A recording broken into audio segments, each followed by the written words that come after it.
ఇలా పూజ రాహుకాల పూజ అయిపోయిన తర్వాత 11 వారాలు 9 వారాలు అలా మొక్కుకుంటారు కదండి. అది కంప్లీట్ అయిన వాళ్ళు ఇలా వడిబియ్యం పోస్తారు.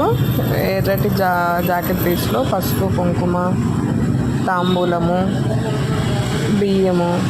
బియ్యం కూడా 3 నిండు దోసెళ్ళు 2 పిరికిళ్ళు అన్నమాట అలా వేస్తారు.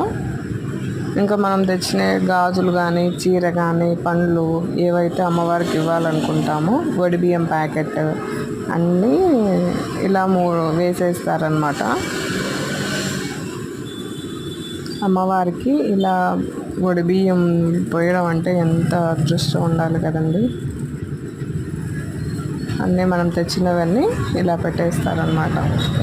మనం 3 రకాల 5 రకాల పండ్లు కానీ అలా మనం ఎన్ని అనుకుంటే అలా కొబ్బరి గిన్నె బెల్లము ఇలా అన్నీ మనం తెచ్చినవన్నీ టోటల్గా పసుపు కొమ్మలు ఒక్కలు అన్నీ ఆ వడిబియ్యంలోనే వేసేస్తారు. వేసిన తర్వాత అంతా కంప్లీట్ అయిన తర్వాత